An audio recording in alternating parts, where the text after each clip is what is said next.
बिस्मिल्लाहिर्रहमानिर्रहीम। अस्सलामु अलैकुम वरहमतुल्लाहि वबरकातुहू। नाज़रीन, आज हमारा मौजू जो है वो तशन्नुज के मुताल्लिक़ है। ये एक तिब्बी नाम है, इसका माना है खिंचाव वगैरह। तो तशन्नुज कहते हैं जब एक तरफ खिंचाव हो। इसी तरह एक तिब्बी नाम है जिसको कहते हैं तमद्दुद, और इसका माना ये है कि जब दोनों तरफ खिंचाव हो। और इसी तरह तिब के अंदर एक कज़ात का लफ्ज़ आता है जिसको बोलते हैं कि ये शदीद खिंचाव है। जैसे टेटनस वगैरह का लफ्ज़ भी इस्तेमाल किया जाता है। तो हज़रात ग्रामी कदर, ये खिंचाव होने की वजह क्या है? ये खिंचाव जो होता है ये इसलिए होता है कि जब इंसानी जिस्म के अंदर या बंदे के मैदे के अंदर जब सर्दी और खुश्की जो है वो स्टोर हो जाती है, और उस सर्दी और उस खुश्की की बिना पर जो है वो इस तरह खिंचाव वगैरह पैदा हो जाता है।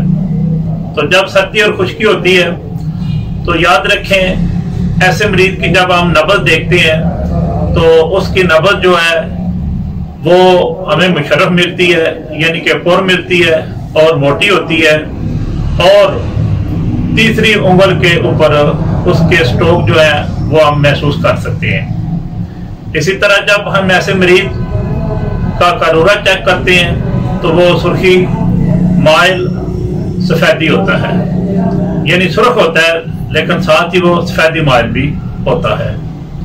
और फिर जब हम ऐसे मरीज की आंखें देखते हैं, जुबान चेक करते हैं या चेहरा वगैरह देखते हैं तो वो भी हमें सुर्खी माइल नजर आता है।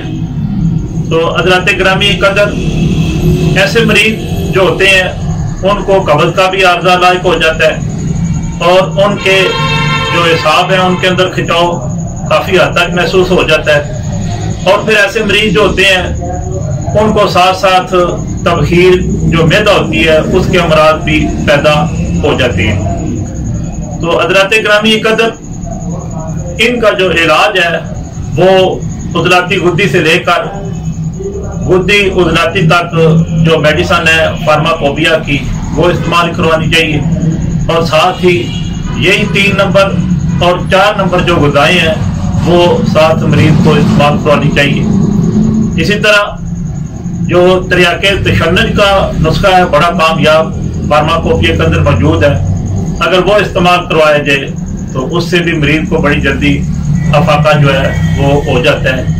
लेकिन अल्लाह ताला के फजल और करम के साथ मैं जो अपने मज़हब के अंदर नुस्खा इस्तेमाल करता हूँ वो भी बड़ा नियाब है।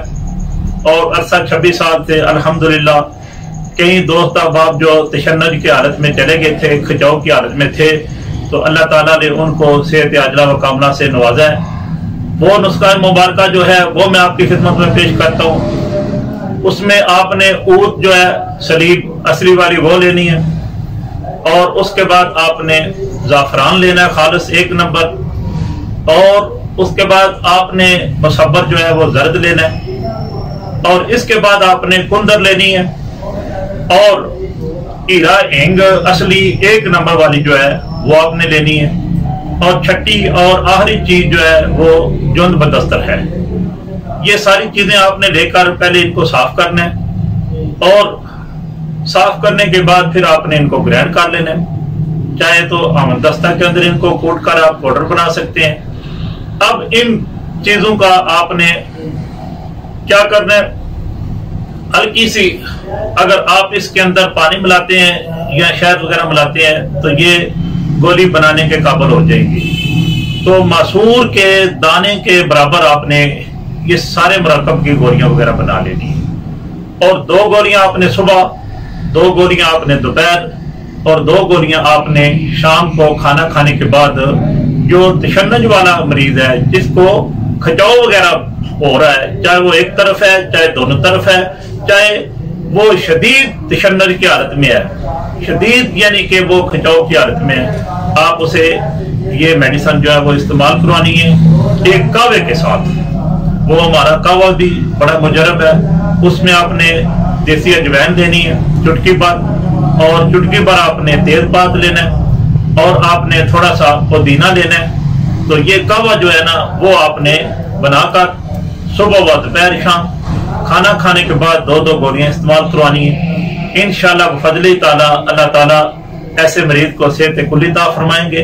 میں دعا کرتا ہوں کہ اللہ تعالیٰ ہمیں تمام ایسے جو مردی امراض ہیں ان سے اللہ تعالیٰ ہمیں چھٹکارا عطا فرمائے۔ فی امان اللہ و رسولہ صلی اللہ تعالی علیہ وآلہ وسلم۔ السلام علیکم ورحمۃ اللہ وبرکاتہ۔